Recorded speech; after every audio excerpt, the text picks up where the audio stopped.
आज की इस वीडियो के अंदर हम लोग सीखने वाले हैं अलाइट मोशन के one of the most powerful tool के बारे में, जिसको अगर आप अभी तक यूज नहीं कर रहे हो तो आप बहुत ही बड़ी गलती कर रहे हो। एंड अगर अभी आपका एडिटिंग स्किल 10% पर है तो इसको मास्टर करने के बाद आपका एडिटिंग स्किल 93% तक पहुंच जाएगा। So welcome to episode 5 of Alight Motion 3D video editing course, जहाँ पर मैं आपकी एडिटिंग को ऐसे से ऐसा बनाने वाला हूँ, वो भी बिल्कुल फ्री में। और ये सीरीज आपके प्यार की वजह से वापस आ पाया है एंड आपके प्यार एंड सपोर्ट से ही आगे बढ़ेगा। सो मेक श्योर करना हर एक एपिसोड का लाइक एम आप कंप्लीट करो ताकि मैं इस सीरीज को कंटिन्यू कर पाऊँ। सो इस वीडियो का लाइक एम है 3000 लाइक्स, आई नो आप करवा दोगे। सो मैं जिस टूल की बात कर रहा हूँ उसका नाम है वेक्टर ड्राइंग टूल, जिसको आप में से 90% लोग यूज ही नहीं करते, और जो लोग करते हैं उनको उनका पूरा पोटेंशियल पता ही नहीं। बट अगर मैं आपको बताऊं, एक बार आपने इस टूल को अगर मास्टर कर लिया, उसके बाद आपकी जो लिमिट है वो बस आपकी इमेजिनेशन है। आप जो भी जैसा भी कुछ भी सोचो वो आप बना पाओगे। अब आपको लगेगा कि इतना पावरफुल अगर टूल है तो इसको सीखने में भी प्रॉब्लम आएगी। वेल, ऐसा कुछ भी नहीं होने वाला। एक तो ये टूल उतना ज्यादा मुश्किल नहीं है, ऊपर से आपको मैं लाइव एग्जाम्पल के साथ सिखाने वाला हूँ, सो आपको कोई भी प्रॉब्लम नहीं आएगी। तो सबसे पहले हमारे पास एक ब्लैंक प्रोजेक्ट है जिसके अंदर एक डार्क बैकग्राउंड की लेयर लगी है। अब इस आइकन पर टैप करो, जिससे आपको ये सारे ऑप्शन शो होंगे। अब इसमें एक ऑप्शन है ग्रिड आइकन, इसको सेलेक्ट करो। इससे आपकी जो प्रीव्यू स्क्रीन है उसके ऊपर ग्रिड लाइंस आ जाएंगी। आप इस स्क्रॉल कंट्रोल का यूज करके अपने बॉक्सेस को एडजस्ट कर सकते हो, बड़ा चाहिए छोटा चाहिए जैसा भी आपको चाहिए। और ये ग्रिड लाइंस बहुत हेल्पफुल होती है जब आपको एक्यूरेसी के साथ वेक्टर ड्राइंग करनी होती है, लेकिन हर बार जरूरी नहीं है कि आप इनको यूज करो, लेकिन हाँ काफी टाइम इससे मदद मिलती है। अब इस मेन्यू को बंद करने के लिए दोबारा उसी आइकन पे टैप करो, फिर ऐड आइकन पे आ जाओ और यहाँ पर आप देख सकते हो ये रहा हमारा वेक्टर ड्राइंग टूल, तो इस पे क्लिक करो। अब आपको प्रीव्यू स्क्रीन के ऊपर एक छोटा सा क्रॉसहेयर दिखाई दे रहा होगा। ये बिल्कुल ऐसा ही है, अगर आपने कभी फ्री फायर या BGMI वगैरह खेला होगा तो उसमें आप एम करने के लिए जो क्रॉसहेयर यूज करते हो ये वही है। तो यहाँ पर हमारा जो ये क्रॉसहेयर है ये हमारा पॉइंटर है। अब ये वाला जो एरिया है इसको बोलते हैं कंट्रोल पैड। यहाँ पर आप अपने फिंगर को मूव करके अपने जो क्रॉसहेयर को है मूव कर सकते हो, और जैसे ही आप किसी जगह पे टैप करोगे तो आपका जो एक पॉइंट है वो ऐड हो जाएगा। फिर जैसे ही आप क्रॉसर को दूसरी जगह पे लेके टैप करोगे तो एक नया पॉइंटर ऐड हो जाएगा, और पहले वाले पॉइंट से इस पॉइंट तक एक लाइन ड्रॉ हो जाएगी। और अगर आप चाहो तो आप ग्रिड बॉक्सेस को काउंट करके आप चीजें ड्रॉ कर सकते हो। इससे आपकी जो ड्रॉइंग है वो परफेक्ट बनेगी। और यहाँ पर आपको रेड ग्रिड लाइन दिखेगी जो कंफर्म करेगी कि आपका जो पॉइंट है बिल्कुल हॉरिजॉन्टली अलाइन है। अब यहाँ पर इसको और एक बार टैप करने से और एक पॉइंटर ऐड हो जाएगा और एक फिल कलर भी ऐड हो जाएगा। अब इसी तरीके से अगली साइड पर भी क्रॉसर को ले आओ और रेड लाइन का कंफर्मेशन मिलने पर इसको टैप करो। अब इतना करने के बाद इस वाले आइकन पे टैप करो। अभी ओपन स्टेट में है। अब अगर इसको आप दोबारा टैप करोगे तो क्लोज आइकन में ये बदल जाएगा और प्रीव्यू पर लाइन ये ऑटोमेटिकली ड्रॉ हो जाएगी। और ये वाला जो आइकन है यही आइकन शेप को ओपन या क्लोज करने के लिए यूज होता है।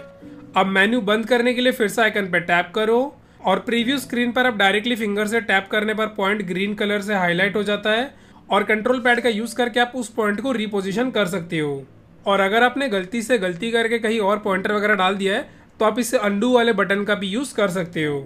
और जब आपके पॉइंट सेलेक्ट हो तो वर्टेक्स आइकन पर टैप करो, इससे वो पॉइंट कर्व में बदल जाता है और दोबारा टैप करने पर वो लीनियर हो जाता है। अब उस पॉइंट को कर्व बनाओ और आप यहाँ पर देख सकते हो बेजियर हैंडल्स आ गए। यहाँ पर एक हैंडल पर टैप करके आप कंट्रोल पैड से कर्व वगैरह एडजस्ट कर सकते हो, और अगर दोनों आइकन सेलेक्टेड है तो दोनों हैंडल्स एक साथ एडजस्ट होंगे। और अगर आप उन आइकन्स को अनसेलेक्ट करते हो तो आपका जो हैंडल है वो इंडिविजुअली एडजस्ट होगा। और अगर सिर्फ एक आइकन सेलेक्टेड है तो उसको मूव करने पर दूसरा रोटेट करेगा, बट लेंथ सेम ही रहेगी। अब नेक्स्ट पॉइंट पर टैप करके उससे भी कर्व में बदल दो। अब यहाँ पर आप देख सकते हो हमने कितने इजीली एक आई शेप को यहाँ पर ड्रॉ कर लिया है। अब स्क्रीन के राइट साइड स्क्रॉल करने पर एक ग्रीन डॉट शेप का अराउंड आपको मूव करता हुआ दिखेगा। जब ये डॉट किसी पॉइंटर को टच करता है तो वो पॉइंट स्नैप हो जाता है, एंड उससे आप एडिट या डिलीट वगैरह कर सकते हो। और लाइन के बीच में कहीं पर भी अगर आप ऐड पॉइंटर लगाओगे तो आप नया पॉइंट को यहाँ पर ऐड कर सकते हो, एंड फिर उसे भी आप नॉर्मली एडिट कर सकते हो। अब ऐड आइकन पर क्लिक करके एक सर्कल शेप को यहाँ पर हम लोग ऐड कर लेते हैं, एंड इसका कलर भी हम लोग चेंज कर देंगे कलर एंड फिल में जाके। अब यहाँ पर इसको हम लोग आई शेप के अंदर पोजीशन करेंगे। थोड़ा सा स्केल डाउन करना पड़ेगा, तो मूव एंड ट्रांसफॉर्म पे आएंगे और स्केल से इसको स्केल डाउन कर देंगे। अब इस सर्कल को यहाँ पर हम लोग डुप्लीकेट करेंगे और इसका कलर जो है वो हम लोग चेंज करेंगे। फिर मूव एंड ट्रांसफॉर्म पे आ जाओ और यहाँ से इसकी जो स्केल है इसको थोड़ा सा डाउन कर दो। अब दोनों सर्कल्स को सेलेक्ट करके ग्रुप करो और ग्रुप का नाम यहाँ पर हम लोग रख देते हैं आई बॉल।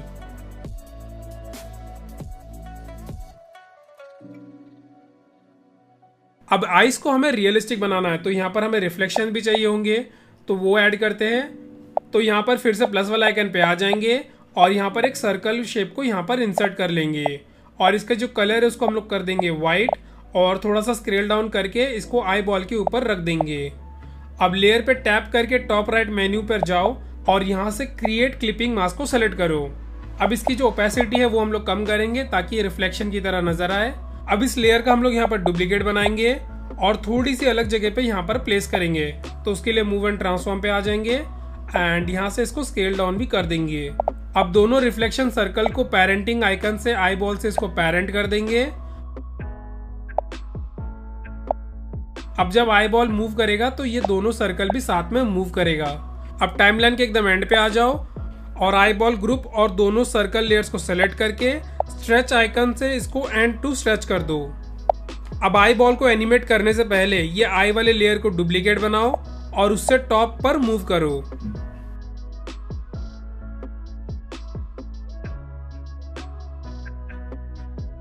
और इसका नाम हम लोग यहाँ पर रख देंगे आई लिड। अब यहाँ पर इस पे टैप करके बॉर्डर्स एंड शेडोज में आपको आ जाना है एंड इसकी स्ट्रोक को इनेबल करो और विड्थ को रिड्यूस कर दो। अब एडिट पॉइंट पर जाके बॉटम पॉइंट को सेलेक्ट करके कंट्रोल पैड से उसे नीचे मूव करो, इससे आई ब्लिंक इफेक्ट मिलेगा।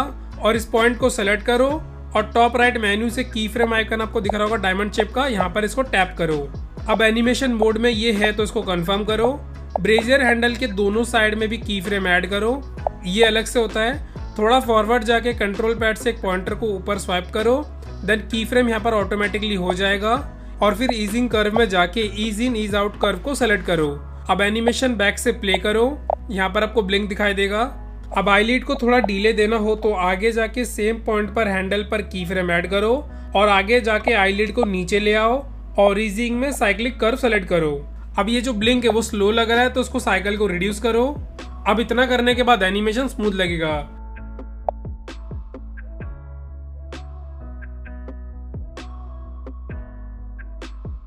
फिर आईलिड को खोलने के लिए एनिमेशन ऐड करो और ईजिंग कर्व यहाँ पर लगा दो। अब आई बॉल में एनिमेशन ऐड करो, प्ले हेड को आईलिड ओपन करने पर ले जाओ और मूव एंड ट्रांसफॉर्म पे जाकर इसको यहाँ पर की फ्रेम लगा दो। और जब आईलिड ओपन हो रहा है तो इसको थोड़ा सा मूव करो और यहाँ पर ईजिंग कर्व यहाँ पर लगा दो। देन आईलिड को थोड़ी देर सेम पोजीशन में रखना और फिर वही की फ्रेम आगे लगा दो। फिर ब्लिंक के बाद आई बॉल को थोड़ा मूव करो और ईजिंग यहाँ पर लगा दो। अब पूरा एनिमेशन प्ले करके देखो, एक स्मूथ और रियलिस्टिक आई ब्लिंकिंग हमारा रेडी है। अब ये जो मैंने आई एनिमेशन आपको बना के दिखाया, ये बहुत ही छोटा सा पार्ट है ड्राइंग विक्टर टूल का। आप इससे बहुत ही ज्यादा क्रेजी चीज कर सकते हो। मतलब आप जो भी चीज सोचो आपको बनाना है वो आप यहाँ पर कर सकते हो, जो कि बाकी किसी सॉफ्टवेयर के अंदर नहीं है मोबाइल के अंदर। सो इसको बिल्कुल यूटिलाइज करो। और नेक्स्ट एपिसोड में आपको क्या सीखना है मुझे कमेंट करके जरूर बताना। और धीरे धीरे हम लोग एडवांस की तरफ आगे बढ़ रहे हैं, लेकिन अगर आपको अभी भी बेसिक वगैरह क्लियर नहीं है तो आप इस वाली वीडियो पे क्लिक कर सकते हो। हमारी मुलाकात वहीं पे होगी।